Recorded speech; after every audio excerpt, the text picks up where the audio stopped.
We are talking to Clint Schaff. How are you, Clint? I'm doing great, Laura. How are you? Really, really good. And this is going to be an interesting conversation because a lot of my guests I don't know very well. And I don't know you very well either. No, I'm just kidding. But I've actually gotten to know you pretty well over the last 2 years, 2+ years. So I want to, but I want to pretend, for people who are listening who don't know you as well, who may not know the answer to this question. Tell me, what is your go-to karaoke song? Oh, gosh. Anyone who does know me does know the answer to this question. And anyone who would Google me on YouTube, or YouTube search me would probably find this out. I cannot see a karaoke situation where I would not sing LL Cool J's Mama Said Knock You Out. Knock You Out. Yes. That's my jam. That's awesome. And with such gusto, please Google him and find the YouTube because you are really, really into it every time I've seen you perform. Yeah, Laura, I love that jam because it's like 6 minutes long, so it's just 6 minutes of berating the crowd with like violent words, and then in a funny, safe way, obviously, and then. But I try to have emotional escalation. So it's not like don't call it a comeback. But then by the time I'm thanking God, I'm on my knees and I'm pounding the ground by the end, and it's a good time. Yeah, it's a really good time. So thank you for that. Thank you for just having it out there in the ether so that I could find it before this interview. And I was like, I have to ask him about this. Also, I'll Make Love to You by Boyz II Men. That was another one. Yeah, I like to follow up the hardness with some soft, and I like to go to a 90s R&B jam, It used to be, before like social cancellation, it was Bump and Grind R. Kelly because I really liked how the song started without a beat. So it was like, my mind's telling me no. And then half of the crowd is like, is that just a crazy man singing or is there karaoke happening? And then but I don't do that one anymore. So, Boyz II Men's in my repertoire. Who knows? Color Me Bad, maybe. Who knows? Oh, yeah. Color Me Bad. All 90s, all the time. I love it. Thank you for that. I am Laura Cathcart-Robbins. This is the only one in the room. But I'm never the only one in this room because, as usual, my boyfriend, producer, and co-host, Scott Slaughter, who I call Hun, is here as well. Hi, honey. Hey, honey. I'm thinking Clint is all night long in the karaoke stage. He's got it to himself. Yes, absolutely. You have to pry him out of there in the morning. And even in the car ride on the way home. If it's a big bar that has lots and lots of people, then I just have my 2-3 jams. I try to get in there. But if it's a situation where it's like it's a house party. Nobody really wants to sing. Well, then I'm gonna. Then you're gonna get it going. I love it. Put a stool and just sit down. I used to like karaoke when I drank. I thought that was really fun. I haven't for a very long time, but all right. So I'm just going to tell you a little bit about Clint before I tell you a lot more about him in the interview. But so here's what I have about you, Clint, and you can just jump in and correct me wherever. I love this. Clint Schaff is a lot of things, but more than anything else right now, he's a new dad, which is why we're talking to him about IVF and fertility and all of that. Years after trying to start a family and several failed rounds of IVF, Clint and Jessica tried one more time. And then I will save that for the interview, what happens next. All right. So on LinkedIn, is it okay to say what's on LinkedIn? Yeah, absolutely. Please. Okay. You say that you help organize brands, produce creative storytelling that drives scalable revenue by connecting with audiences in the spirit of respectful, informed conversation. Across a variety of industries and roles, your career has spanned startup and major brand campaign launches to agency and media ventures, vast array of original storytelling productions and experiences. And there's so much more. So we'll kind of get into all that, but you kind of get the picture of the kind of guy this is just from a couple of those things. So I met Clint at an LA Times studio mixer in the summer of 2019 and in Culver City. And Josh Levine, who is my longtime friend, He was a journalist when I was a publicist back in the 90s, which apparently is our shared favorite era. The hip hop is the connective tissue, that 90s hip hop. It brings us together. It is. I was a hip hop publicist. He was a journalist, all in that. And so anyway, Josh has been my friend since then. He's been a guest on the show. He was the only one who was in a cult. And Allison Marino, who was then Lipstick and Vinyl and was producing the Only One in the Room podcast, was also there. And both of them had just like, you've got to meet Clint, you've got to meet Clint, you've got to meet Clint. So I came, you gave a little speech, I beelined for you afterward, and the warmest welcome. You had listened to the show. I was so just like, oh my goodness, this guy from the LA Times studios listened to the show. So obviously wanted to shout out Allison Marino and Josh Levine for sure. Yeah, but just two of the best to ever do it. Love those. Right? Two. How great it was to meet you then. Yeah. Yeah. And you were so nice. You were just so nice. During the pandemic, which happened a little bit less than a year later, we started shutting down. You put something on Facebook that said you were going to start having virtual coffees twice a day with people, right? Yeah. Very ambitious. And we could book a time with you on Facebook. So that's what I did. I started booking times with you for those virtual coffees.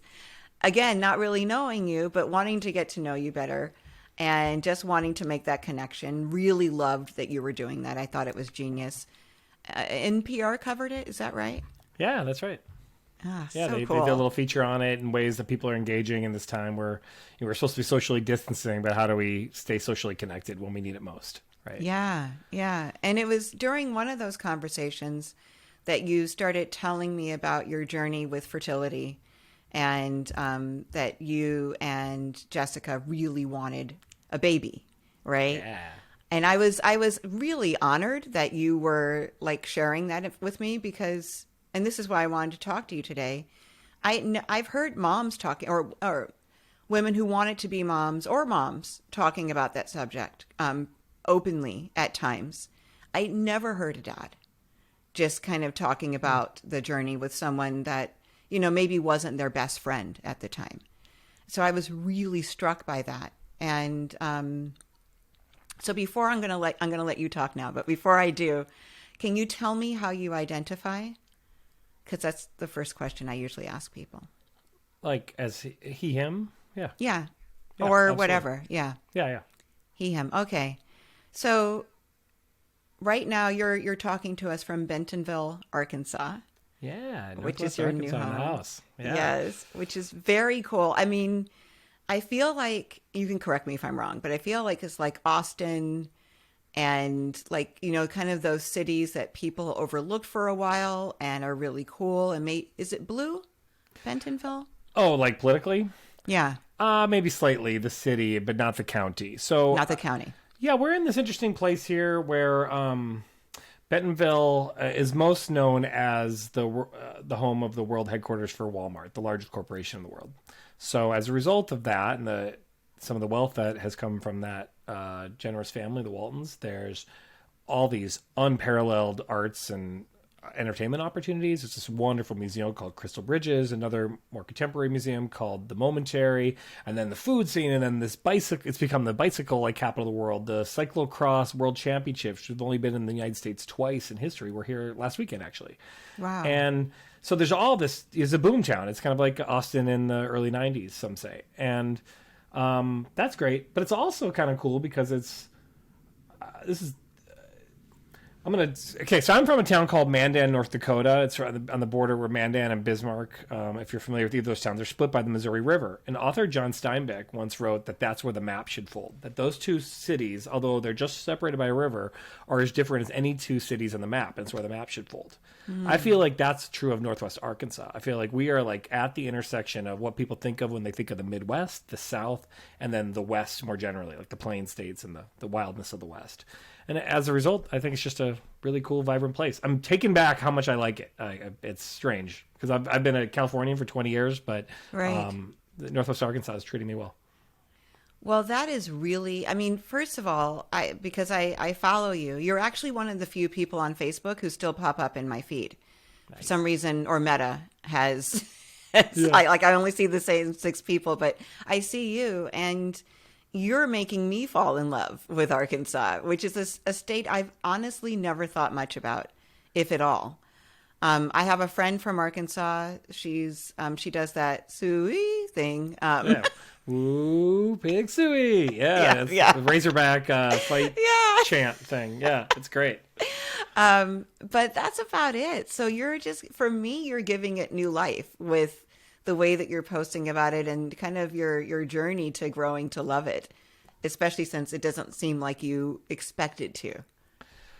Yeah, that's absolutely right. And it's been kind of cool because it's a city and a region that is rapidly growing. There's a lot of opportunity. There's a lot of interest in, I guess, creative professionals like ourselves spending time here. Like I kind of put the bat signal up. I started a radio show. I signed up for this leadership program. I just kind of said yes to every opportunity I could in the first 6 months here. And everyone said, yes, we'll take you. And I'm just building a really great network in a short amount of time, and that I'll be able to tap into. And there are some things I don't love about Arkansas. There's some the right-wing state legislature has passed some draconian laws. There's some other things that I think need a lot of work, and I feel like I'm in a good position to help contribute to a better Arkansas, and an Arkansas that is more reflective of the totality of the values of the people here, not those that have kind of found a mouthpiece through that legislature. So yeah, it's been great to dig in as many ways as I can, and a chance. And I love, when I was a kid, I did everything, joined every club, did all that stuff. And all throughout life, people are like, Clint, you have to choose one thing. You got to focus on it. I'm like, nah, I'm going to do 2 majors and 2 minors in college and just keep doing all the things. And then when I was an adult, they're like, you got to choose some things. Like here in Northwest Arkansas, I get to do all the things to some extent. That's great. And I love it. It's like it's a fun playground. That's a really good lesson for kids that just, because we want people to, when kids are little, the first thing we ask them is, what do you want to be when you grow up? And the kids who don't have a good answer for that are kind of like, you better, start focusing on what that might be, because you want to take those pre-classes in school. And then when you get to university, you need to declare a major, and then, so you can do anything and lots of things. Yeah, that's a great tip for me as a new dad, because I'm more inclined, rather than asking what do you want to be when you grow up, to be like, what are you really curious about? What are all the different curiosities that you might want to itch at or scratch at? I think that's probably a healthier way of thinking about life. I love that. For adults too. Yeah. So now that you've given the spoiler alert that you're a new dad, and you have the bassinet in the background of your shot here. So yes. But I do want to talk about your journey with fertility. And on April 5th of 2021, you posted, I'm going to read this. Okay. This pretty lady and I, and it was a picture of your wife, have been fixing to have children for several years. Big day ahead with the latest try at IVF. Could use positive thoughts, vibes, prayers, mojo, whatever you got. So I want you to talk about that, but I'm just going to put out some statistics first. 15% of couples trying to conceive deal with fertility issues. 15, that's 15. Wow. 54.4% of egg retrievals in women under 35 result in live births. So that's a little over half, which is pretty impressive. But by the time you get to 43, you're at 4.2%. And 35 to 37, it goes down to 41. 38 to 40, it goes down to 26.7. So there's a very small window to get almost over 50% chance of conceiving. Right. Donor eggs are a slightly different story. The percentages are higher of resulting in live births.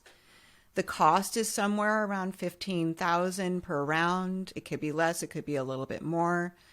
Other countries, it's covered. It's not here in the U.S.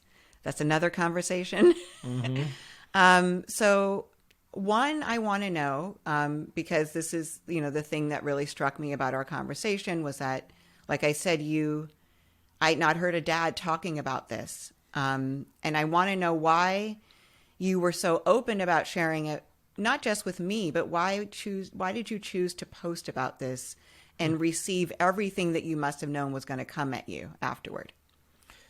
Yeah, great question. Well, as much as possible, my marriage is a marriage of equals, where we try to split all duties, burdens, and opportunities as fairly as we can, and tackle these things, tackle every challenge and every opportunity together. This is one of them. So our biology is different. So that in this way, we're not equals in every way, but like this fertility challenge that we had, and would still have if we choose to expand our family further, is our challenge together to handle. And so there's a lot of, in a same-sex couple, or I guess in any couple, where one person's going through the treatments and would take the transfer in and one person is not. For the person who is not, it's an interesting challenge. You don't have the same hormonal things. You're not taking injections into your body on a regular basis. Like, it's so much harder on, in my case, my wife, than it is on me. So what can I do? Well, what I can do is rally our community in support of us. Mm-hmm. I can, one way I can show that I'm equally engaged, even though my body isn't engaged the same way, is by, being an enthusiastic champion of what we're trying to do, right? And then, but to be clear, I took that cue from my wife, because she posted some Instagram stories and some things like that where she was sharing parts of the journey, and I wouldn't have done that without her permission, because I totally respect if people want to keep this sort of thing private. But we just happen to know so many other people have gone through it who had successfully grew their family and never told anyone they went through it. So then the rest of us can't benefit from that experience. I respect that choice, but we really wanted to make sure that other folks knew, what we're going through. And it's interesting, friends of ours would reach out and say, hey, I've been with this doctor and this happened. What do you think? We're no experts. We have our story and we share some of the tough stuff that we went through. And then it might have informed their strategy moving forward. And so we've really, and I guess it's kind of like those virtual coffees I was doing at the onset of the pandemic. It's about how do we,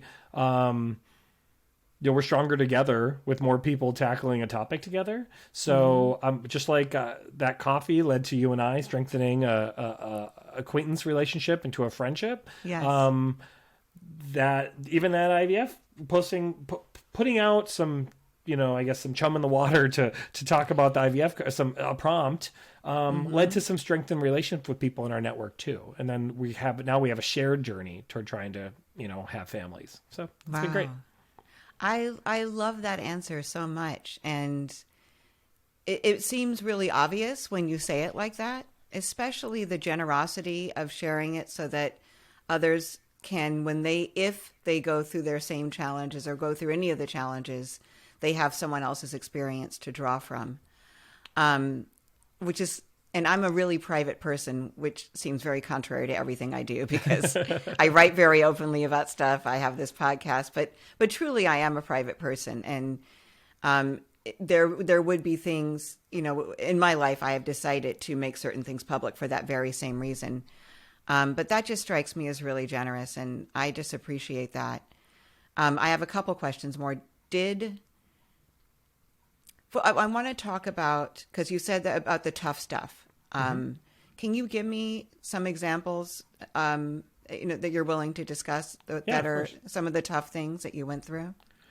Yeah, the toughest is, fundamentally, it's like we as individuals, sexual beings, spend most of our lives trying not to get anyone pregnant or trying not to get pregnant. And then all of a sudden it's like, all I want is for pregnancy and it can't happen. Right. And so that's just hard. Right. And there's a lot of like societal baggage wrapped up in, particularly for, I think, prospective mothers. Right. There's like some, some feelings about, well-documented feelings, I guess, about, like, that mothers are elevated over other women in society and stuff like that, that I would dismiss. To the point of this show, there isn't a lot of talk about that on the man side. And it's often that, it's like not cool to want to be a dad, sort of. Like, it's sort of like you spend, 25 years or 35 years of your life talking about like, oh yeah, don't get her pregnant, like all this macho stuff. And it's like, it's awesome to be a dad and it's awesome to have a family. Right. And if you don't want it, that's awesome too. But it's something we wanted. So that was fundamentally the hardest thing. And then not having, I guess, community around that. So as parents who dearly wanted to have a family, to have a son or a daughter, we could talk to people about it, but I think my wife was able to find other women going through similar things and talk about it with them. On the man side, most of my friends' reaction was if they didn't have kids, they were like, good for you. We don't want kids. It's why would you want kids? And then if they did have kids, their way of trying to relate to me was often to tell me how hard it was. And like, well, at least you don't have to change these dirty diapers or not sleep. And it's like, well, I don't know. It's well-intentioned, but actually kind of offensive because that's exactly what we want. Right. And so I don't know. I feel like that was really difficult then. But obviously the most difficult thing was several rounds of unsuccessful, transfers and whatnot. I think we did, we did 5 retrievals total, 3 transfers, none of which were successful. One of them was at the peak of pandemic concerns. And I think our doctor just disappeared for several months. I'm pretty sure he got like really serious COVID and just disappeared off the map. We moved during this process. So that was a challenge to change different doctors. And so, lots of different challenges there. And at one point, basically after 5 transfers and all that investment, my wife had a really great insurance plan that covered a lot of the costs. So we had that privilege, but then the last couple we were out of pocket on. And so, it was a question of like, do we hang in the towel, throw in the towel here because we can't, it'd be foolish to just go after something that's not going to happen. And so that era of like trying to be positively supporting, like, yes, we can do this. You're doing great. We're doing great together, honey. We can do this, but also laying the groundwork for like, it might not happen. And we need to be okay with that too. Right. We can choose to be happy regardless of how we form. We can have a family regardless of whether or not we have somebody who's related to us. Our family could be our nieces. It could be whatever. We can define family in non-traditional ways. And so it was a point where we're having those kind of conversations. And that was really tough because there was a sense of loss there. Yeah. Well, I have to go back to something you said because I was really struck by that societally women are programmed or expected to want babies, right? You're supposed to want children. You're supposed to have children. You're supposed to be good mothers. Right. This is the roles that we have set out for women. Men, I think, are supposed to have children, but they're not supposed to want them. That's what I think I heard you saying. Like the effort to, like, I gotta have a baby shouldn't be as equal to the mom's drive to have a baby. And so guys are kind of like, well, yeah, but just wait until you have to change, or at least you don't have to do that. And any sentence that starts with at least when you're trying is just bad. Yeah. Don't do that. I think that's good advice. Yeah, and maybe, I'm no expert in this stuff, but it probably starts when we're kids and, my female cousin has baby dolls to take care of and I have GI Joes, right? It's like, it's just, we're partially conditioned. One might argue, I'm not going to take a stance on it, one might argue there's some natural predisposition toward, because of our biology differences, but, I don't know about all that. I will say the consequences though, that I experience are that, like, I don't want to be robbed of the opportunity to be enthusiastic about being a dad. I think it's like, it's awesome. The same way I'm so stoked if somebody chooses to be a mother and they want to do the bridal showers or the baby showers and they want to just buy all the weird t-shirts, have an arrow that point into their belly and all that, do it. Get all over Etsy. Live the dream. I think it's awesome if you want to do that. I think it's awesome if someone doesn't want to do that. Right. And whatever my version of that is, and that other fathers, if we want to be enthusiastic, we should have that chance. We need to do it in a way that's really respectful to the challenges that we have in our relation. Like the fertility challenge. You don't want to put, I don't want to put my wife on Front Street. Right. But I got married 5.5 years ago, and I rapped and sang my vows to Bobby Brown every little step. And I had a lyric, you know, that said, oh gosh, how did it go? It was, so let's get hitched and start a family already, because I'm ready to execute the plans that we made. And if anyone steps in our way, they're getting slayed. Our name will be Schaff. That's what they'll call us, Schaff. And so I'm putting in my vows, like, we're having a family, you know, and I remember even then writing that and performing that and saying, all right, am I putting too much pressure on this? Well, we'll figure it out one way or another. And lo and behold, we did. Mm-hmm. But, you know, I'm a really sensitive guy who's attuned to my partner's needs. And I'm like, gosh, maybe, you know, I don't want to add it. We're already experiencing a sense of loss. I don't want to contribute further to that with my enthusiasm or my posts. So that's a fine line to have walked. So first of all, I love that. I love the Bobby Brown vows. You've been married for 5.5 years. Did you try to conceive naturally first and then move? Okay. Yeah, and we tried for... How long was that? I'm going to say a year. And there was some stuff in my wife's medical history would suggest that it might have been difficult to get pregnant to begin with. So we kind of knew that might be a challenge. And then we were of a certain age, right? So I think I was 39, maybe. My wife's a few years younger than me. So... but after 35, there's a decline in egg health, and then further drop at 40. And so there was some urgency to get to work if we were going to try to, you know, employ science to increase our chances. Sure. And then, and thank you for that, because that's what my next question was going to be. So you know, there's a challenge. You're in that age where it's still really in the pocket, like. There's a good chance, right? Yeah. Age-wise, that you could conceive. Are you, that first round of IVF, are you excited because now science has come in to do kind of the heavy lifting here? Tell me about that hope. Yeah, we were so excited. I mean, at the time too, my wife's employer had very generous benefits, so I definitely would like to see more companies take that route. So that helped us free up our mind to the task at hand. And, you know, we tried to make it, again, the primary burden was on my wife. I did everything I could. I think I administered every single shot of every IVF round, with the exception of a 5-day period where I was traveling once. I don't know if that's common in every relationship. And a lot of people who go after IVF are single, right? And so how much more challenging is that? Right. And so... there was that, and we had, you know, every cycle my wife had a different song we would play that was like our jam for that. I mean, there was an Ariana Grande song one time. I think this last successful round, it was we listened to the Savage remix of Megan Thee Stallion with Beyonce every time we administered the shots. So it was like, I mean, that's our unspoken way of ritualizing something that's kind of a bummer into something fun, you know? Mm-hmm. I literally remember being in our kitchen. We would do my wife might be embarrassed by this, but I'm gonna do it anyway. We would like play the Savage remix and then do the shots, which sucks to receive those shots. And then my wife knows the TikTok dance to Savage, so she'd do the dance in the kitchen. That was the end of that ritual. And then we would, you know, have tea or whatever. Oh my goodness. And so, so that first time especially, it's so much enthusiasm, right? I mean, and it was very exciting. Well, I'm sorry. I'm just thinking about you guys doing the dance and then doing shots and then doing the tick. That's just really, boy, I wish you would film that. Maybe you did. It puts a whole new definition to shots. You know, I used to dance with different kind of shots.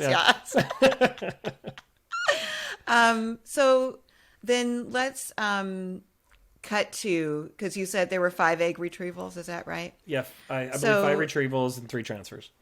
So the fourth one, the one before the one that resulted in your daughter, right? Was that right? Yeah, actually, if I remember correctly, I think the 5th retrieval was with our own. I should clarify this: the 5 that were with our own DNA, with my wife's egg, and then we were successful with an egg donor on the 6th attempt at a scientifically aided pregnancy. Okay, all right. So what was the conversation before that pregnancy, before the one that resulted in your daughter? What was the conversation between you and her about going forward with this? Because the hope, I'm assuming, from that first round where you're, you know, even though I'm imagining that it diminished by that round. Is that correct? Yeah, definitely, man. Quick recap of the round. So the first one, tons of enthusiasm. The second time, we had plans to move to the Bay Area, where we lived for a few years, and so it was kind of a rush to get it in. And I feel like that felt like a long shot, only because we weren't necessarily working with the highest likelihood embryos at that time. We might not have. So the first time we did the retrieval, we didn't do a transfer. The second time, we did it just because we could, and benefits were going to change and all that. So again, this whole the way medicine's paid for sort of influences this whole process, because the economics are real. Then the third retrieval, really great results, but the transfer failed, and I think that was one where we kind of had some sketchy medical care. I think it was maybe impacted by the COVID situation. Then the fourth retrieval wasn't great, and we had a mosaic embryo. Mosaic embryo is one that historically they never would transfer, and they wouldn't allow you to. It has some chromosomal abnormalities that might result in a pregnancy not taking, or if it takes, you might have some real challenges, developmental challenges. And they could test for that early, and then you can make some tough choices. But that was a risky one, and we did that. That didn't feel good. That felt like a compromised decision to begin with. And we had a really great doctor who walked us through, Dr. Amy in San Bruno, California. We love her. Didn't work, but we loved her. And then we did we had done some fresh transfers, some frozen transfers, this mosaic thing. We tried it all. And so, yeah, back to your question, we were really struggling with the decision of whether or not to go on. Adoption was and still is really attractive to us. At that time, though, adoption is really challenging. There's the pandemic. House visits aren't happening. The state of the U.S. in other countries was such that countries weren't wanting their kids to come live in America. And furthermore, we had a move upcoming because we kind of had anticipated this move to Bentonville, Arkansas, which in the adoption market, a mother who hopes to deliver a pregnancy but not raise a child themselves gets to choose most of the time where the child lives, and they're going to want someone with a secure situation. They're not going to be like, oh yeah, check out this apartment, but we're going to live in this other place. We don't really know where, and we don't really know when. So that wasn't really on the table for this time period. So we had a choice to wait, continue to try naturally, try what hasn't been working, or pivot to an egg donor and with maybe a younger person's egg, and so we took a few months to think that over. There was we haven't really debriefed it, but there was a little bit of a mourning period for both of us because there was we weren't going to have the both of our biology represented necessarily the way that we had planned. So, and a lot of unknowns, and plus add on to that our own moves and job changes and stuff. So it was a tense time, but really brought us even closer together. My wife's such a rock. I mean, she's like the strongest person in the world.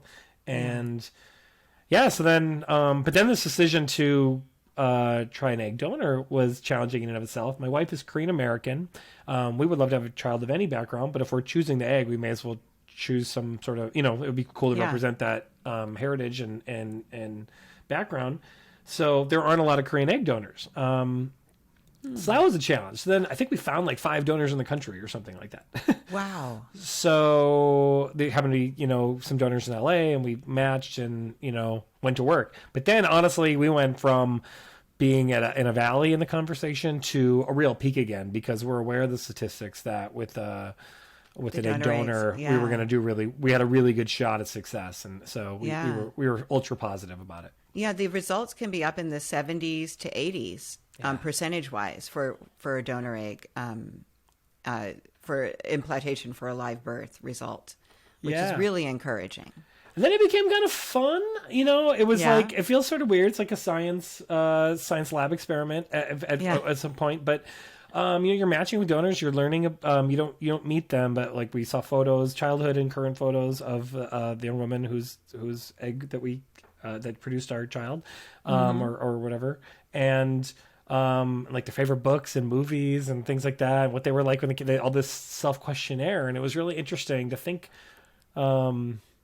about what we value and all that too. We didn't have a large selection pool again, but just fascinating. Our egg donor was really dedicated to social justice. I think was a social worker. Wow. And we liked that. It was a really great experience. Actually, our egg donor listed a favorite book of hers, which was called Emergent Strategy. And it's like a feminist theory type book. And we read it to our baby now. No way. It's a book for adults, and we read it to her. Yeah, because I love that. I love that. So I love that whole story. Thank you for sharing that. That's so dope. That's so great that the journey began in that one hopeful place and then also ended.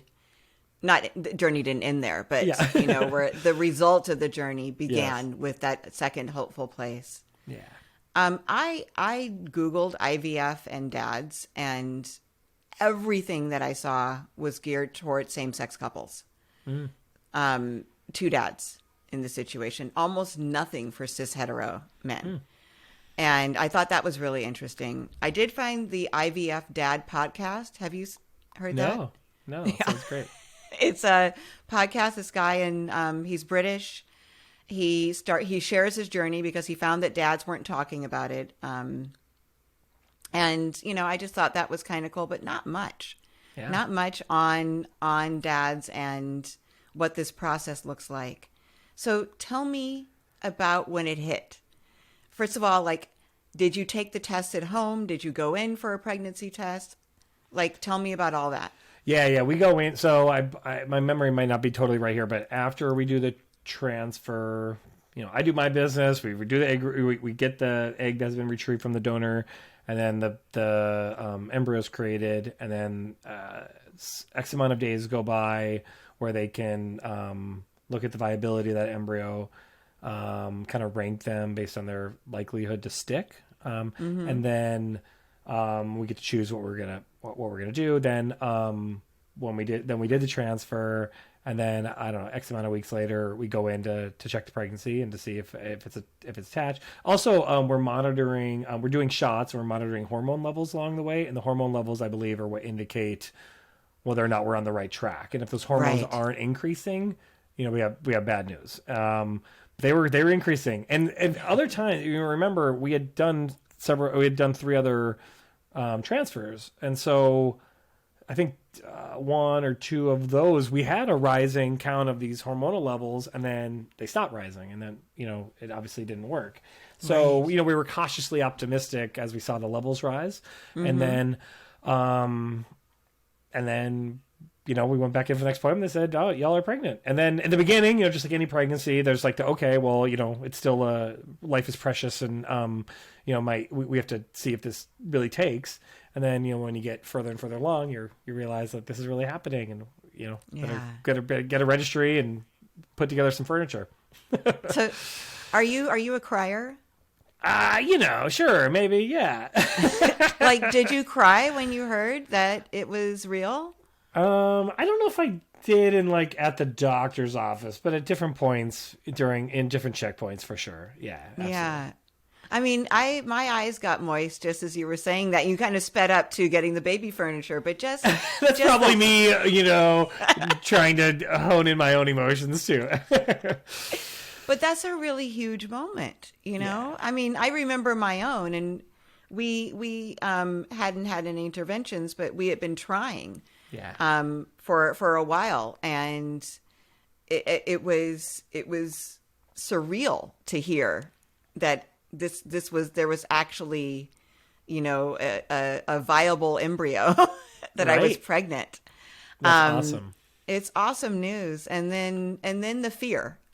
So you're seeing something that you hadn't seen before, right? Where there's an implantation that's successful, and then things are going well, and things are going well. Had you had any successful implantations before? No. I think my wife would know better than me, but I think we got to week 10 or something. Where we're technically pregnant, but it was really, really early. It was, I my understanding is that there are people who are 6 weeks pregnant all the time, and they have zero idea. They're out at Cabo at spring break or whatever. So it's and so that to the extent that we had been successful was in those really early stages, and then so that was an interesting part in our peer relationships. We had been, not gratuitously forward, but been public about our journey. And so as a result, everyone kind of knew what we were doing. Like we're posting from, Instagram stories from the hospital being like, all right, y'all, today's the day. Well, then no one hears from us for 3 weeks. And they're like, oh, maybe it didn't go well. It didn't happen, which is what I thought. But we're also not, trying to like, we're in wait and see mode at that point, right? And then, we kind of waited until it hit that, whatever arbitrary time we deemed was like far enough along to have confidence. But it's an interesting thing because I think people were kind of afraid to talk to us during that period because they didn't know what to say. Yeah, for sure. I mean, I remember when I talked to you, and this was before. This is before you guys got pregnant with Carter. Yeah. And it was after an attempt. And I didn't know if I should bring it up because I wanted to ask how you were doing. I wanted to ask how your wife was doing. And I just decided to let you lead the conversation. And if you brought it around there, then I would, jump in. But it's, for me, it's kind of like I was holding my breath in those early months to see, because I had a test that did detect a chromosomal abnormality, which later on test revealed that it had corrected itself or whatever. Right. But that was very scary. And I didn't want to talk about it to people because I was terrified, basically. Yeah. And that can be a lonely place to be, right? Whether, and so... Yeah, I don't know. I mean, probably the number one rule of communication is to consider how the other person's going to receive the information. So put that first. Mm-hmm. But I guess I generally think it's fairly safe for people in those situations to acknowledge the discomfort in asking and that it might not be appropriate and then ask. I think it's and just say, hey, I'm not sure if you're talking about this or whatever, but like, this is what I know. And just want to give you space to talk about it.